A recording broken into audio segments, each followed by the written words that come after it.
Avez-vous déjà ressenti cette douleur brûlante quand quelqu'un vous blesse profondément, vous trahit ou vous manque de respect? Et au lieu de pouvoir répondre, vous restez là, paralysé, encaissant, coup après coup, comme si vous n'aviez aucun pouvoir. Aujourd'hui, je vais vous révéler quelque chose que la plupart des gens ignorent complètement.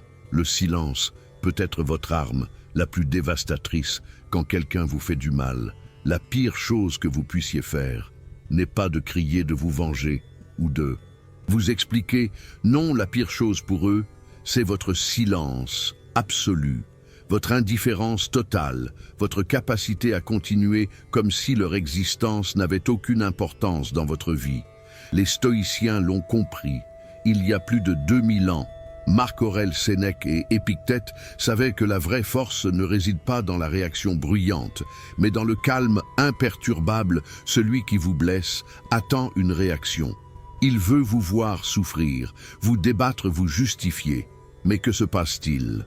Quand vous ne lui donnez rien, quand vous devenez un mur impénétrable, un océan calme, impossible à troubler, c'est là que commence leur véritable tourment dans cette vidéo. Je vais vous montrer exactement comment transformer votre douleur en pouvoir. Comment utiliser le silence et la sagesse stoïque pour faire en sorte que ceux qui vous ont blessé passent le reste de leur vie à regretter ce qu'ils ont fait. Et le plus beau, c'est que vous n'aurez pas à lever le petit doigt, vous n'aurez pas à comploter ou à vous venger, vous devrez simplement maîtriser l'art ancien du détachement stoïque. Alors si vous êtes prêts à découvrir ces 12 stratégies puissantes qui vont complètement transformer votre façon de gérer ceux qui vous blessent, restez avec moi jusqu'à la fin. Avant de commencer, je vous demande de laisser un like, de vous abonner à la chaîne et d'activer les notifications pour ne manquer aucune nouvelle vidéo. Et si cela vous intéresse, à la fin de la vidéo, accédez à notre contenu exclusif qui se trouve dans le commentaire épinglé. Sans plus attendre, commençons. Mais avant de plonger dans ces 12 stratégies qui vont transformer complètement votre relation avec ceux qui vous blessent, il est essentiel de comprendre quelque chose de fondamental. La douleur que vous ressentez quand quelqu'un vous blesse n'est pas causée par cette personne. Elle est causée par vos attentes, par votre attachement, par votre besoin de leur approbation ou de leur présence. Les stoïciens savaient cela profondément. Épictète disait que ce ne sont pas les événements qui troublent les hommes, mais l'opinion qu'ils en ont. Réfléchissez à cela un instant. Quand quelqu'un vous trahit, vous manque de respect ou vous abandonne, la vraie blessure ne vient pas de leurs actions, elle vient de votre interprétation de ces actions. Elle vient du fait que vous pensiez qu'ils devaient agir autrement, que vous aviez construit une image d'eux dans votre esprit et que la réalité a détruit cette image. C'est une vérité difficile à accepter, mais c'est aussi incroyablement libératrice, parce que si la blessure vient de votre interprétation, cela signifie que vous avez le pouvoir de changer cette interprétation. Vous avez le pouvoir de reprendre le contrôle de vos émotions, de votre paix, de votre vie. Maintenant, je sais ce que vous pensez, mais comment puis-je ne pas être blessé quand quelqu'un me trahit ou me manque de respect?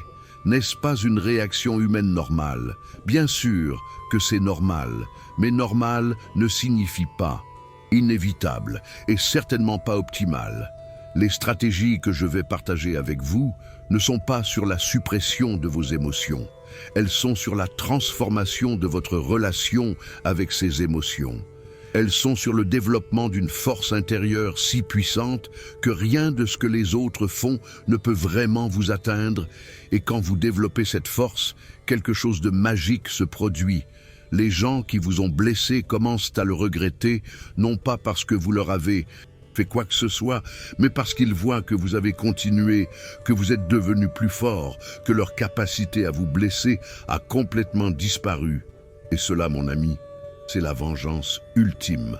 Allons-y. Stratégie numéro 1, le silence total. L'arme la plus puissante. Commençons par la stratégie la plus puissante et paradoxalement la plus simple, le silence total. Quand quelqu'un vous blesse profondément, votre instinct naturel est de réagir, de vous défendre, de vous expliquer, de crier peut-être. Mais les stoïciens comprenaient quelque chose que la plupart des gens ignorent. Celui qui vous blesse attend désespérément votre réaction. Imaginez la scène. Quelqu'un vous trahit, vous insulte, fait quelque chose de profondément blessant et attend votre explosion, vos larmes, votre colère, votre tentative de les ramener. Ils ont déjà préparé mentalement leur réponse, leur justification, leur contre-attaque. Mais que se passe-t-il si vous ne leur donnez rien? Pas de colère, pas de tristesse, pas d'explication, juste le silence absolu, le vide total, c'est dévastateur pour eux. Parce que le silence crée un vide que leur esprit va remplir avec toutes sortes de questions et de doutes. Pourquoi ne réagit-il pas? Est-ce que j'ai perdu de l'importance pour lui? Est-ce qu'il est passé à autre chose si facilement? Est-ce que je me suis trompé sur lui? Ce silence les force à faire face à leurs propres actions sans le confort de votre réaction. Marc Aurèle écrivait dans ses méditations que la meilleure vengeance est de ne pas devenir comme celui qui vous a fait du mal. Le silence stoïque n'est pas de la passivité, c'est de la force pure. C'est vous qui dites « je suis au-dessus de cela ». Vous n'avez pas le pouvoir de troubler ma paix. Maintenant, soyons pratiques. Comment appliquer le silence total? Premièrement, coupez toute communication avec la personne qui vous a blessé. Pas de message, pas d'appel, pas de confrontation, pas d'explication. Si vous devez interagir avec cette personne pour des raisons professionnelles ou familiales, gardez vos interactions strictement nécessaires, polies mais froides, professionnelles mais distantes. Deuxièmement, ne parlez pas d'eux aux autres.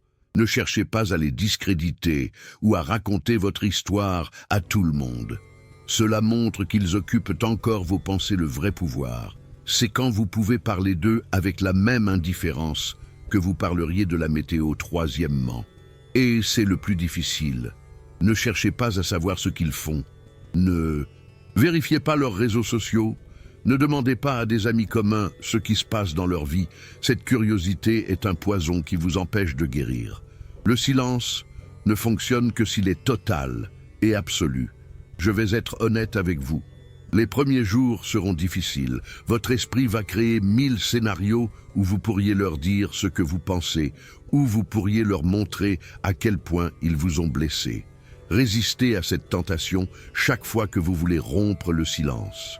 Rappelez-vous que chaque jour de silence est un jour où vous reprenez votre pouvoir.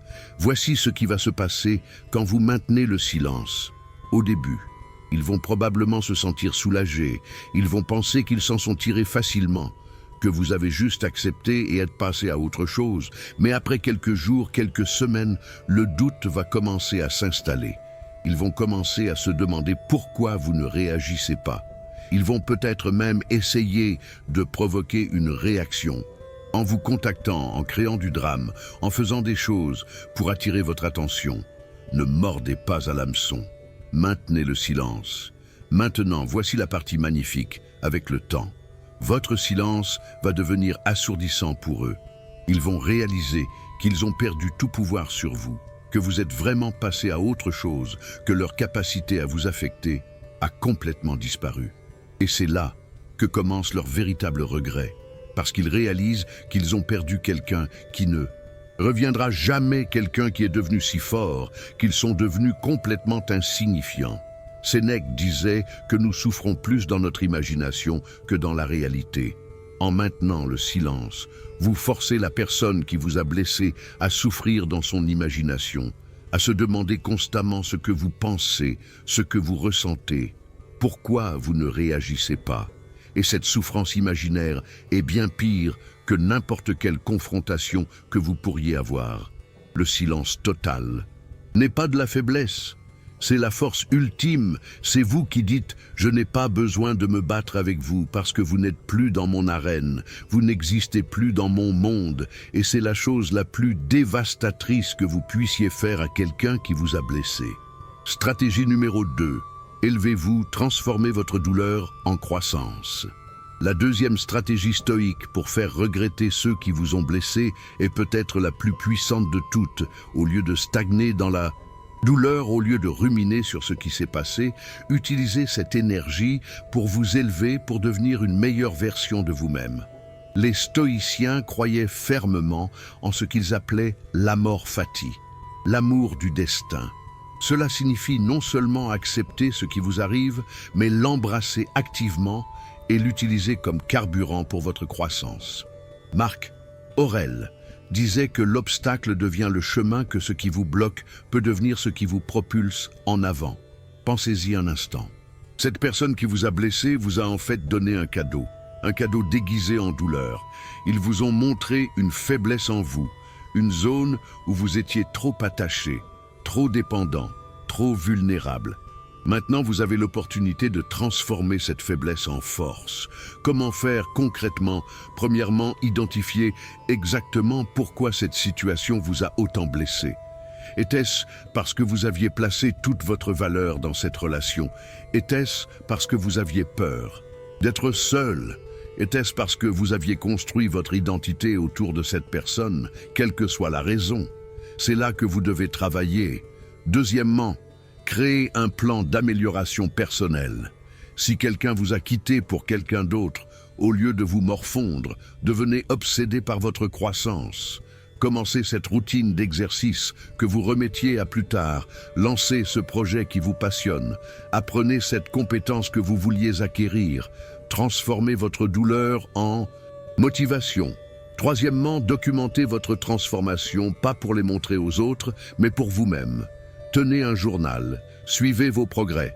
Célébrez chaque petite victoire, chaque jour où vous ne pensez pas à eux est une victoire. Chaque jour où vous devenez plus fort est un triomphe. Maintenant, voici où cela devient intéressant. Quand vous commencez vraiment à vous élever, quand vous commencez à devenir cette meilleure version de vous-même, quelque chose d'inévitable va se produire. La personne qui vous a blessé va le remarquer, peut-être pas immédiatement, mais ils vont le remarquer parce que vous allez commencer à rayonner, vous allez avoir plus de confiance, plus d'énergie, plus de présence. Les gens autour de vous vont le remarquer et inévitablement, cette information va arriver aux oreilles de la personne qui vous a blessé.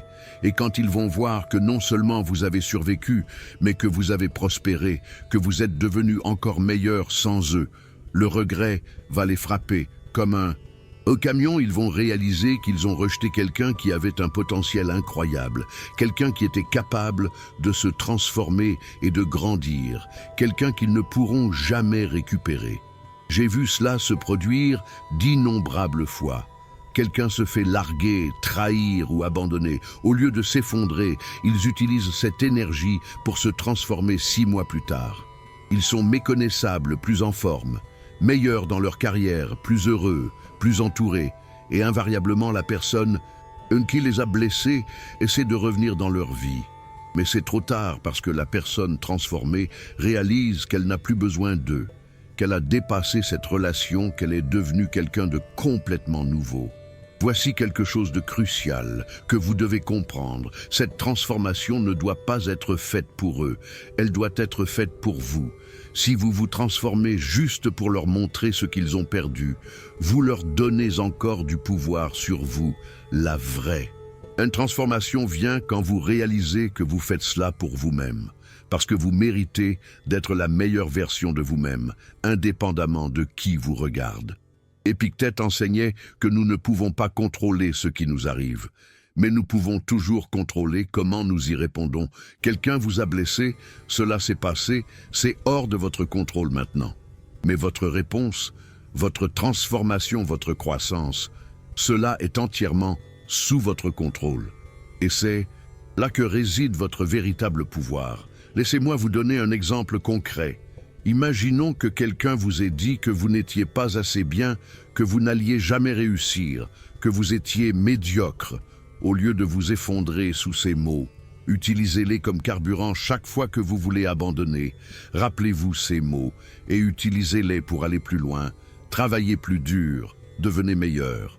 Puis un jour, quand vous aurez atteint vos objectifs, vous réaliserez quelque chose de magnifique. Vous réaliserez que cette personne qui vous a dit que vous n'étiez pas assez bien vous a en fait donné le plus grand cadeau. Elle vous a donné la motivation pour prouver, non pas à elle, mais à vous-même, que vous êtes capable de choses incroyables.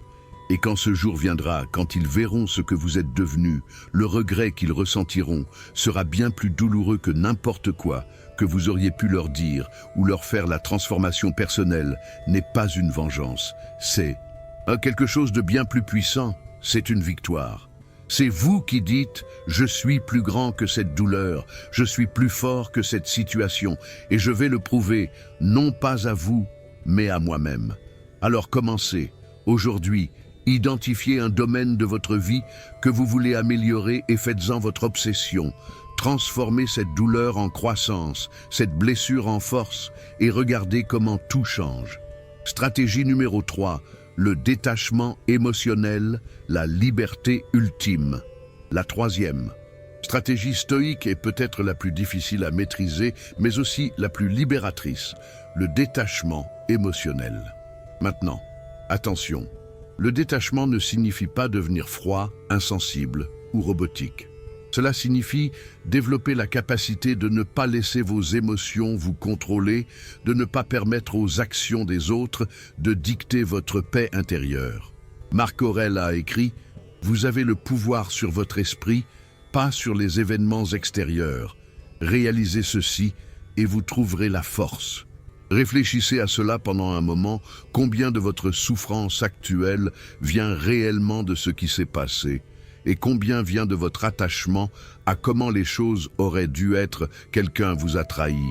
Oui, c'est douloureux, mais la vraie souffrance vient du fait que vous êtes encore émotionnellement attaché à cette personne, à ce qu'ils pensent, à ce qu'ils font, à comment ils vous voient. Le détachement émotionnel est l'art de couper ces cordes invisibles qui lient votre bien-être. Émotionnel aux actions d'une autre personne. C'est vous qui dites « mon bonheur, ma paix, ma valeur ne dépendent pas de toi, ils ne dépendent que de moi ». Comment développer ce détachement? Premièrement, pratiquez l'observation de vos émotions. Au lieu de vous identifier à elles quand vous sentez la colère ou la tristesse monter, ne dites pas « je suis en colère ». Dites « je remarque que je ressens de la colère ». Cette petite distinction linguistique crée un espace entre vous et l'émotion. Vous n'êtes pas l'émotion. Vous êtes celui qui observe l'émotion. Deuxièmement, pratiquez régulièrement ce que les stoïciens appelaient la premeditatio malorum, la préméditation des mots.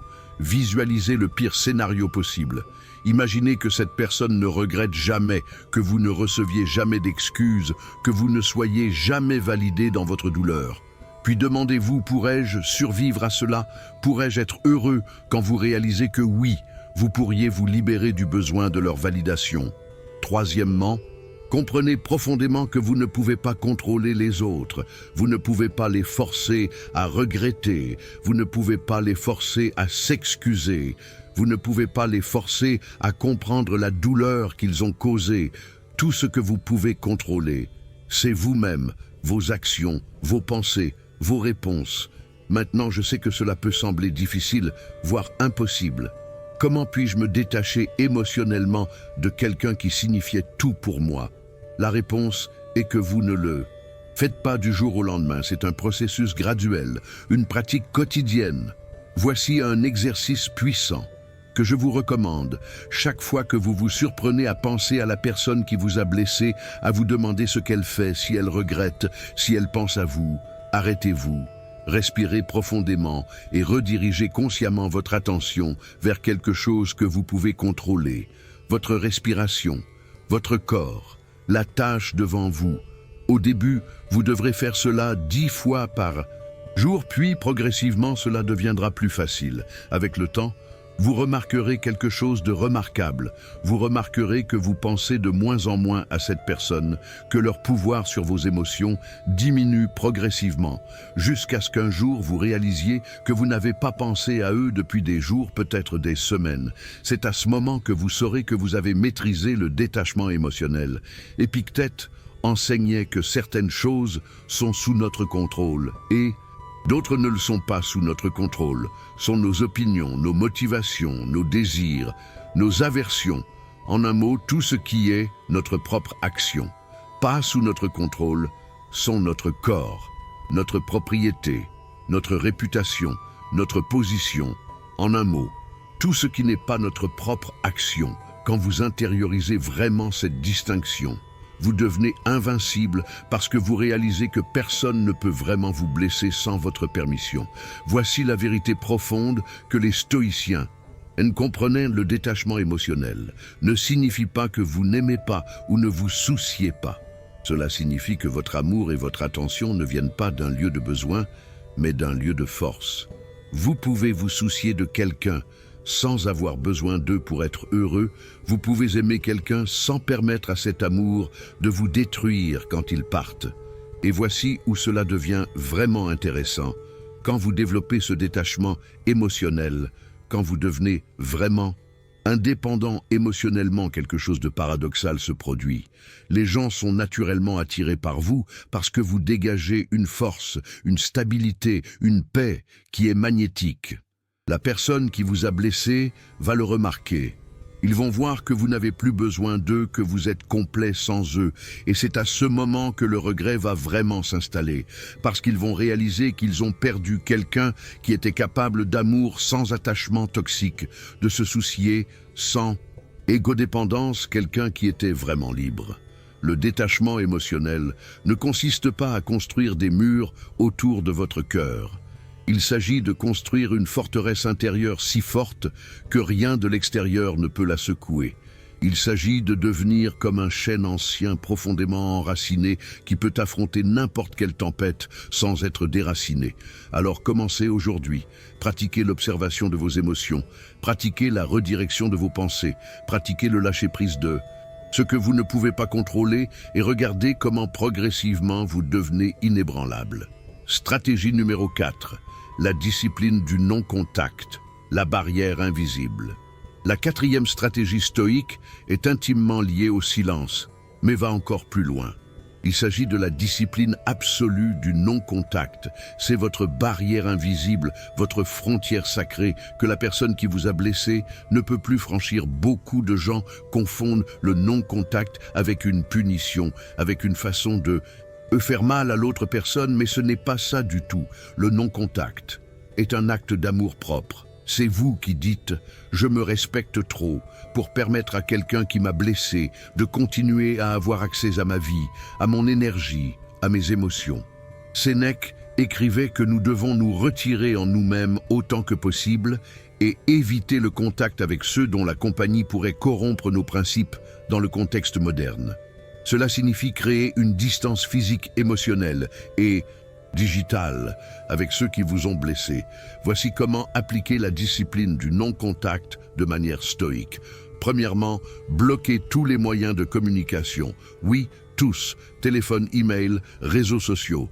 Tout cela peut sembler extrême, mais c'est nécessaire chaque fois que vous voyez leur nom, leurs photos, leurs messages. Vous réactivez la blessure, vous leur donnez accès à votre paix intérieure.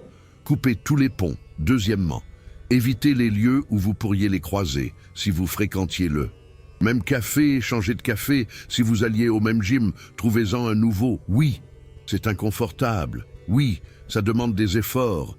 Mais votre guérison vaut ces sacrifices temporaires. Troisièmement, et c'est crucial, ne cherchez pas d'informations sur eux à travers d'autres personnes. Ne demandez pas à des amis communs comment ils vont, ce qu'ils font. S'ils ont quelqu'un de nouveau, cela semble innocent, mais c'est du poison pur.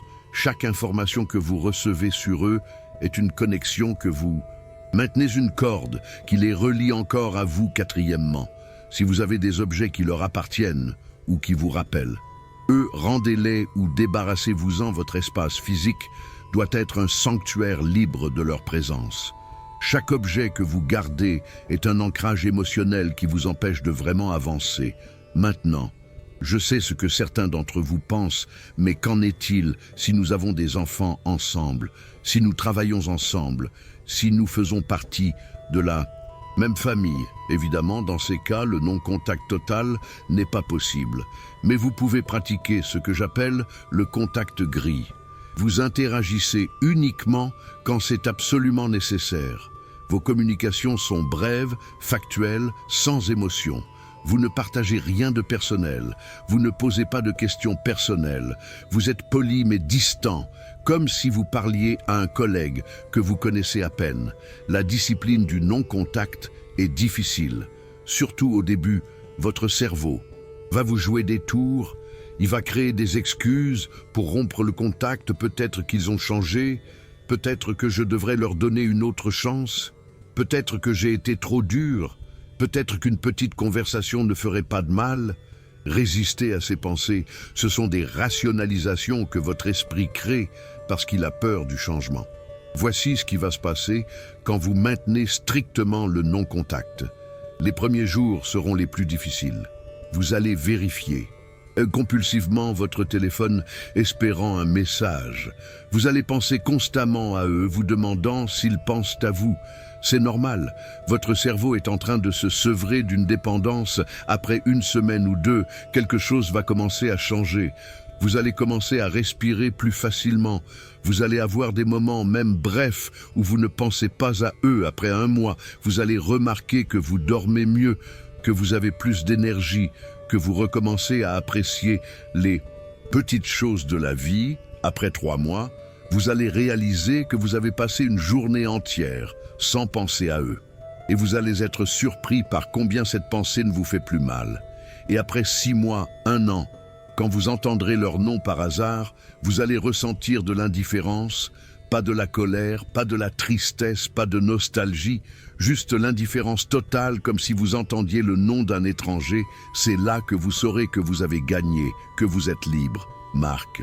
Aurel écrivait que la meilleure façon de se venger d'un ennemi est de ne pas lui ressembler, en maintenant strictement le non-contact. Vous ne lui ressemblez pas, vous ne jouez pas à leur jeu.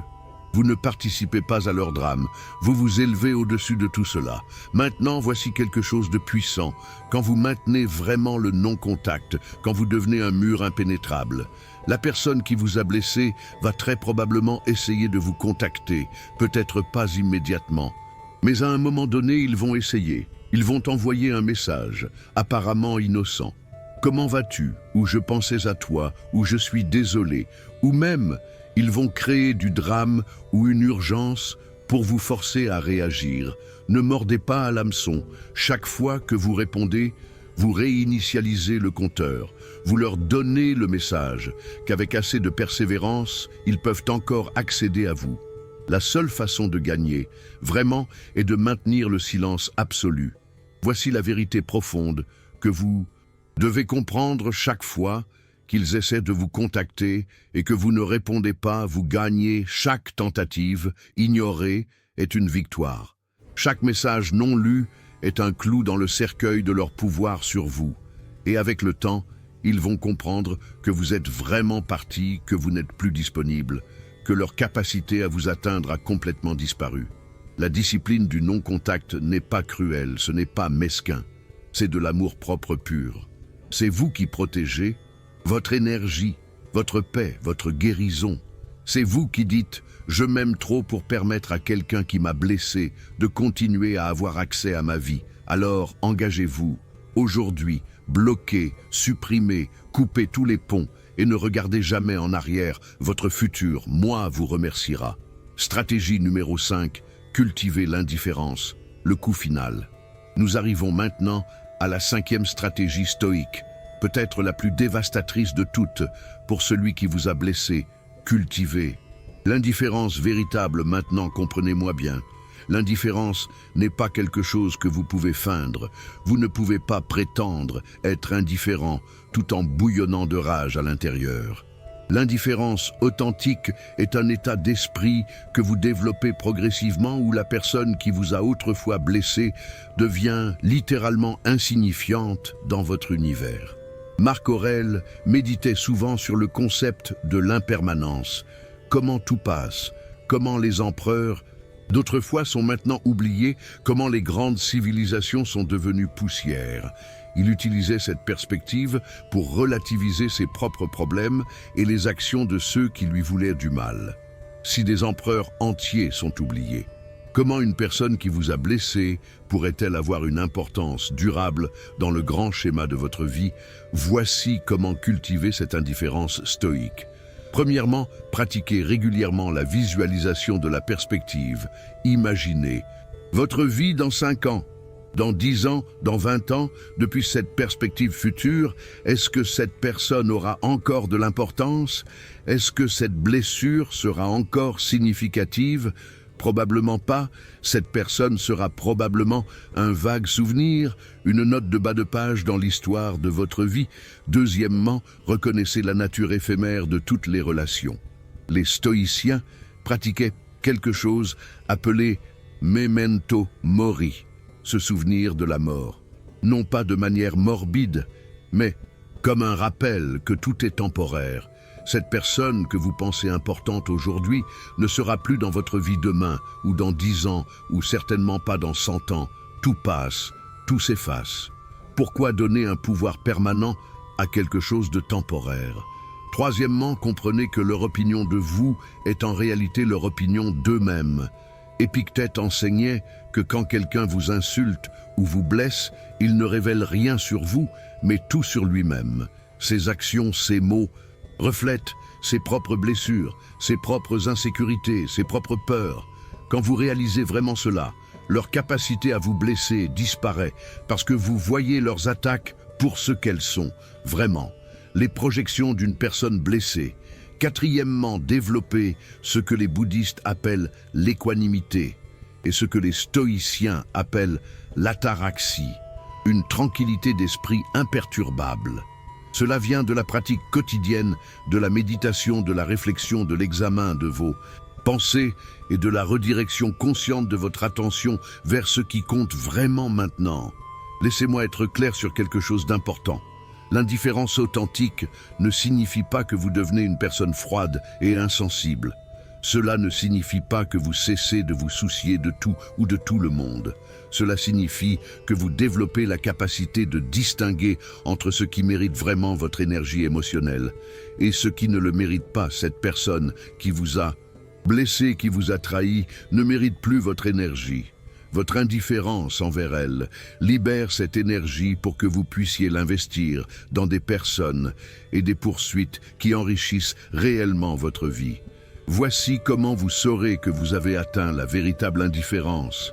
Quand vous pouvez entendre leur nom sans réaction émotionnelle, quand vous pouvez les voir sans que votre rythme cardiaque s'accélère, quand vous pouvez entendre parler de leurs succès ou de leurs échecs et ressentir exactement la même chose que si vous entendiez parler d'un étranger complet, quand quelqu'un mentionne qu'ils ont demandé de vos nouvelles et que vous ressentez de l'ennui plutôt que de l'excitation ou de la colère. C'est l'indifférence véritable. Et c'est le coup final pour leur ego parce qu'ils réalisent qu'ils ne peuvent plus vous atteindre, qu'ils ont perdu tout pouvoir sur vous, que vous êtes vraiment passé à autre chose. Imaginez la scène. Ils vous voient des mois ou des années après. Vous avoir blessé peut-être s'attendent-ils à de la colère ou de la tristesse, ou même à ce que vous les ignoriez ostensiblement. Au lieu de cela, vous les regardez, les saluez poliment, avec un sourire neutre, et continuez votre chemin sans un autre regard en arrière, comme s'ils étaient n'importe qui, comme s'ils n'avaient jamais eu d'importance. Ce moment-là leur coupe le souffle, parce qu'ils réalisent que tout le temps qu'ils ont passé à penser à vous, à se demander comment vous alliez, était du temps. Gaspillé parce que vous ne pensiez pas du tout à eux. Sénèque écrivait « Celui qui nuit bénéficie à celui qui est blessé, si ce dernier transforme la blessure en apprentissage quand vous atteignez l'indifférence véritable. Vous avez transformé la blessure en apprentissage. Vous avez pris leur poison et l'avez transformé en médecine. Leur capacité à vous blesser a disparu parce que vous les avez déjà oubliés. Voici un exercice puissant que je vous recommande chaque matin pendant votre méditation ou votre réflexion. Visualisez la personne qui vous a blessé, mais au lieu de les voir comme importants, voyez-les comme une feuille dans le vent. Juste une des milliards de personnes sur cette planète qui n'a aucun pouvoir réel sur votre bonheur, votre paix ou votre futur. Puis laissez cette image s'envoler et disparaître. Concentrez-vous sur ce qui est vraiment important, vos objectifs, vos passions, les personnes qui vous aiment et vous soutiennent. Faites cela tous les jours et progressivement vous allez Remarquez que l'image de cette personne devient de plus en plus floue, de moins en moins chargée émotionnellement, jusqu'à ce qu'elle disparaisse complètement dans l'insignifiance. L'indifférence n'est pas quelque chose que vous forcez, c'est quelque chose qui arrive naturellement. Quand vous investissez votre énergie dans votre propre croissance, dans votre propre vie, quand vous êtes occupé à construire quelque chose de magnifique, quand vous êtes entouré de personnes qui vous valorisent, quand vous poursuivez des objectifs qui vous passionnent, il n'y a tout simplement plus de place dans votre esprit ou votre cœur pour cette personne qui vous a blessé. Ils deviennent automatiquement insignifiants, non par effort, mais par manque d'attention. Et c'est la vengeance ultime, parce qu'il n'y a rien de plus dévastateur pour l'ego de quelqu'un que de réaliser qu'il est devenu complètement insignifiant pour quelqu'un qu'il pensait avoir blessé profondément. Alors cultivez cette indifférence non comme une arme mais comme un jardin, où cette personne n'a tout simplement plus de place pour pousser. Stratégie numéro 6. Reconstruisez votre identité sans eux. La renaissance. La 6e stratégie stoïque est profondément transformatrice. Il s'agit de reconstruire complètement votre identité. Sans la personne qui vous a blessé, beaucoup de gens ne réalisent pas à quel point leur identité est entrelacée avec les autres, surtout avec ceux qui sont proches d'eux, quand une relation se termine ou quand quelqu'un vous blesse profondément. Une partie de votre identité s'effondre parce que vous vous étiez défini en relation avec cette personne. Je suis le partenaire de cette personne, je suis l'ami de celle-là, je suis le collègue de celui-ci. Les stoïciens comprenaient profondément l'importance de construire une identité basée sur des vertus internes plutôt que sur des rôles externes. Marc Aurèle ne se définissait pas comme empereur. Il se définissait comme quelqu'un qui pratiquait la justice, la sagesse, le courage et la tempérance. Même si on lui enlevait son trône, ces vertus resteraient. Comment reconstruire votre identité sur des fondations stoïques solides? Premièrement, identifiez qui vous étiez avant cette personne, quels étaient vos intérêts, vos passions, vos rêves avant que cette relation ne commence. Souvent dans les relations, nous abandonnons des parties de nous-mêmes pour accommoder l'autre personne. Maintenant, c'est le moment de récupérer ces parties perdues. Deuxièmement, définissez-vous par vos vertus et vos actions, non par vos relations. Vous n'êtes pas défini par qui vous aimez ou qui vous aime. Vous êtes défini par comment vous agissez, par vos principes, par votre intégrité, par votre caractère. Ces choses, personne ne peut vous les enlever. Troisièmement, créez de nouvelles expériences qui n'incluent pas cette personne. Voyagez seul, apprenez quelque chose de complètement nouveau, rejoignez un nouveau groupe, rencontrez de nouvelles personnes.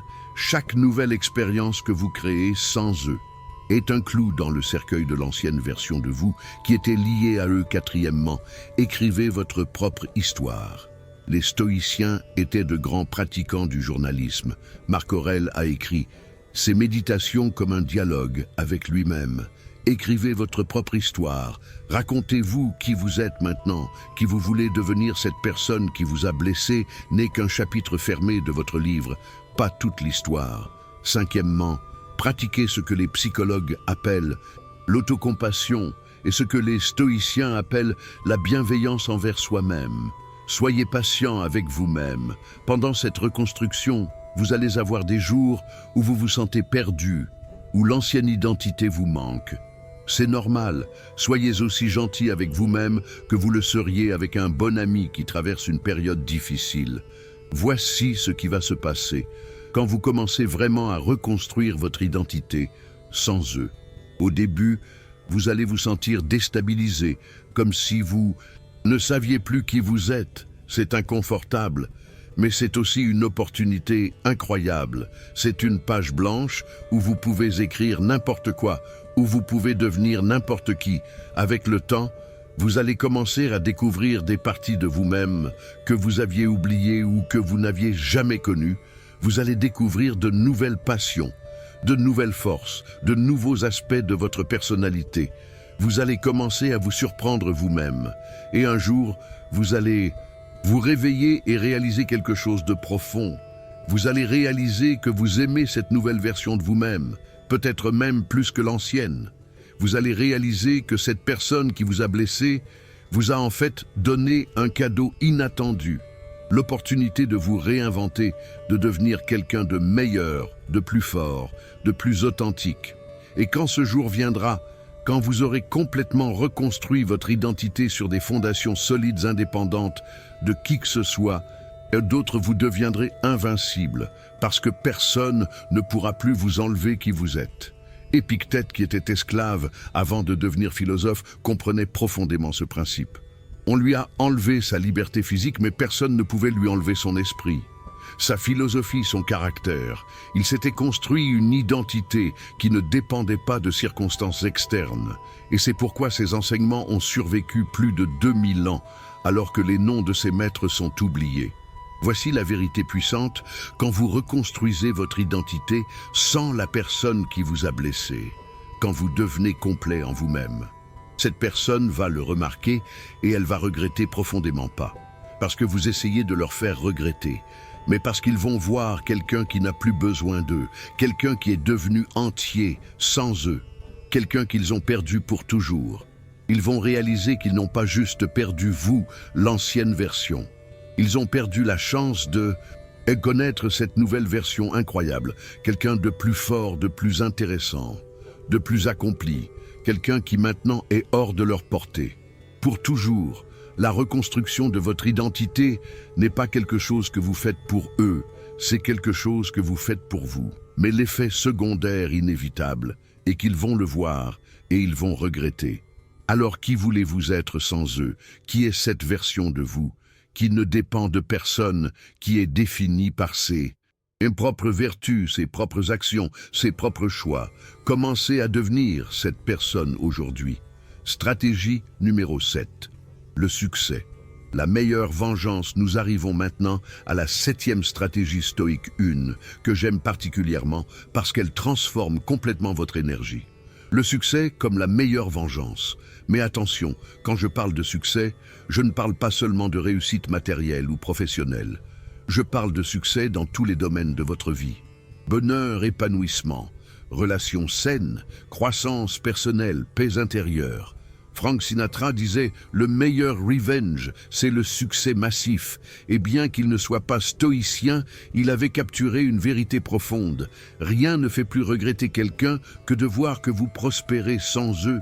Les stoïciens n'étaient pas obsédés par la vengeance, mais ils comprenaient le pouvoir transformateur de canaliser votre énergie vers des objectifs constructifs.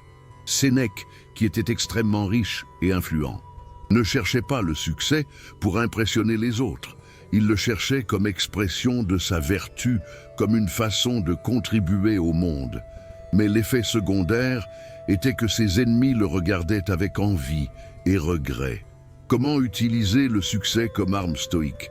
Non pas contre eux, mais pour vous premièrement. Définissez ce que le succès signifie pour vous, pas pour la société, pas pour vos parents, pas pour impressionner quelqu'un, mais pour vous-même. Qu'est-ce qui vous rendrait vraiment fier? De vous-même, une carrière florissante, un corps en forme, une vie sociale riche, une vie créative épanouie, la maîtrise d'une compétence. Définissez-le clairement.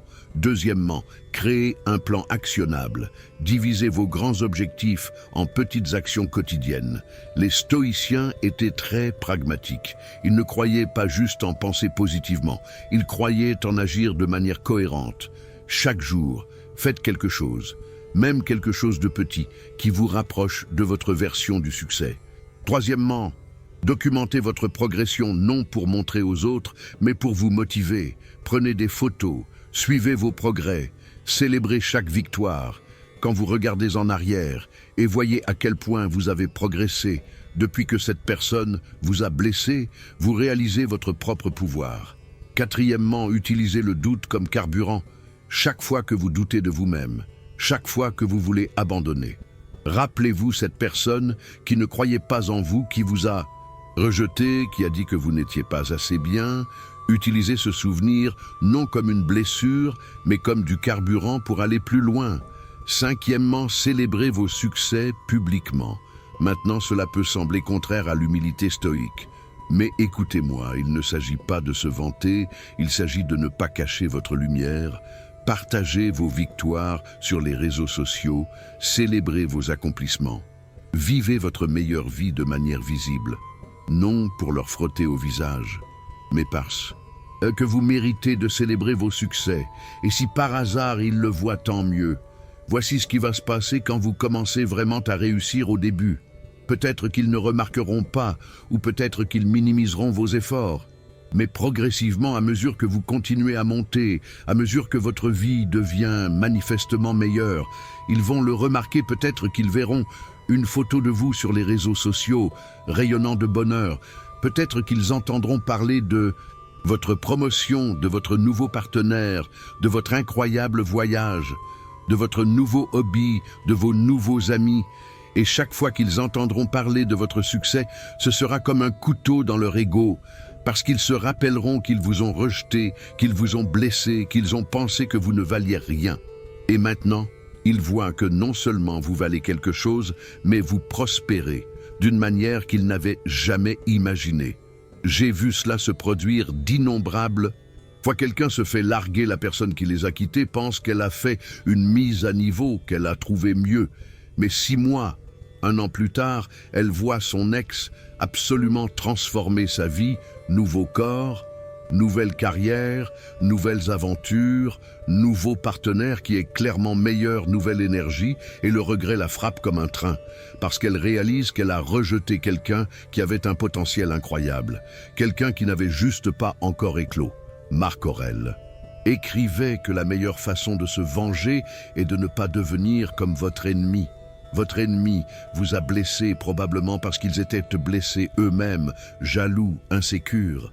Votre revanche n'est pas de les blesser en retour, mais de devenir tellement réussi, tellement épanoui, que vous prouvez que leur évaluation de vous était complètement fausse. Voici quelque chose d'important que vous devez comprendre. Le succès dont je parle n'est pas juste externe, il est aussi interne. Vous pourriez avoir tout le succès extérieur du monde. Mais si vous êtes misérable à l'intérieur, ce n'est pas vraiment du succès. Le vrai succès stoïque est quand vous avez atteint l'eudémonia, l'épanouissement humain, la paix intérieure, la vertu, la sagesse. C'est quand vous vous réveillez le matin et vous vous sentez content, reconnaissant, excité par votre vie. C'est quand vous pouvez vous regarder dans le miroir et être fier de qui vous êtes devenu. Et quand vous atteignez ce niveau de succès interne et externe, quand vous êtes vraiment épanoui. La personne qui vous a blessé devient une note de bas de page, insignifiante dans l'histoire de votre ascension.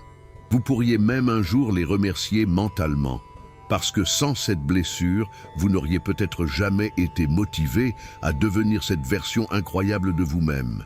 Alors quel est votre prochain pas vers le succès? Quel domaine de votre vie voulez-vous transformer? Carrière, santé, relations, créativité, spiritualité. Choisissez-en un et commencez aujourd'hui. Faites une petite action, puis une autre, et 6 mois à partir de maintenant, regardez en arrière et émerveillez-vous de à quel point vous êtes venu. Et si par hasard, la personne qui vous a blessé voit votre succès et regrette ce qu'elle a fait, souriez poliment et continuez votre chemin parce que vous avez mieux à faire que de vous attarder sur le passé. Vous avez un empire à construire. Stratégie numéro 8. Pratiquez la gratitude pour la leçon. Le paradoxe du pouvoir. La 8e. Stratégie stoïque est peut-être la plus contre-intuitive et pourtant l'une des plus puissantes. Il s'agit de cultiver une gratitude authentique pour la personne qui vous a blessé, pour la leçon qu'elle vous a enseignée. Maintenant, je sais ce que vous pensez. Comment diable puis-je être reconnaissant envers quelqu'un qui m'a fait du mal? Écoutez-moi jusqu'au bout, parce que c'est là que la philosophie stoïque devient vraiment transformatrice. Marc Aurèle écrivait « Quand vous vous réveillez le matin ». Pensez quel précieux privilège c'est d'être vivant, de respirer, de penser, de profiter, d'aimer. Les stoïciens pratiquaient la gratitude, non pas comme un exercice superficiel de positivité toxique, mais comme un outil profond pour transformer leur perspective sur la vie. Ils trouvaient de la gratitude, même dans les circonstances les plus difficiles. Épictète, qui a été esclave et maltraité, aurait pu passer sa vie dans l'amertume. Au lieu de cela, il a utilisé ses souffrances comme enseignement, comme opportunité pour développer sa philosophie. Voici la vérité profonde. Cette personne qui vous a blessé vous a donné plusieurs cadeaux. Même si sur le moment, cela ne ressemblait certainement pas à des cadeaux. Elle vous a montré ce que vous ne voulez pas dans une relation. Elle vous a révélé vos points faibles, vos zones de codépendance. Elle vous a forcé à développer votre résilience. Elle vous a donné l'opportunité de découvrir votre force intérieure. Elle vous a libéré pour trouver quelque chose de mieux. Elle vous a enseigné des leçons sur la nature humaine que vous n'auriez jamais apprises autrement. Comment pratiquer la gratitude stoïque pour ceux qui vous ont blessé. Premièrement, faites une liste écrite de toutes les leçons que cette expérience douloureuse vous a enseignées. Soyez vraiment honnête et approfondi. Qu'avez-vous appris sur vous-même, sur les relations, sur ce que vous voulez et ne voulez pas, sur vos valeurs, sur votre force? Deuxièmement, reconnaissez que sans cette douleur, vous ne seriez pas sur le chemin de croissance que vous êtes maintenant si cette personne ne vous avait pas blessé. Seriez-vous en train de travailler sur vous-même aussi intensément? Seriez-vous en train de développer votre force intérieure? Seriez-vous en train de découvrir votre véritable valeur? Probablement pas. Troisièmement, pratiquez l'exercice stoïque de la réfraction cognitive. Prenez chaque aspect négatif de ce qui s'est passé et trouvez l'opportunité cachée à l'intérieur. Ils vous ont quitté. Opportunité de découvrir que vous pouvez être heureux seul. Ils vous ont trahi. Opportunité de développer votre capacité à faire confiance à votre intuition. Ils vous ont manqué de respect. Opportunité de renforcer vos limites et votre amour-propre. Quatrièmement, écrivez une lettre de gratitude que vous n'enverrez jamais. Écrivez à cette personne en leur remerciant sincèrement pour les leçons qu'ils vous ont enseignées. Expliquez comment leur action vous a ultimement rendu plus fort, puis brûlé ou détruisez cette lettre. Ce n'est pas pour eux, c'est pour vous, pour libérer l'énergie négative. Maintenant, je veux être absolu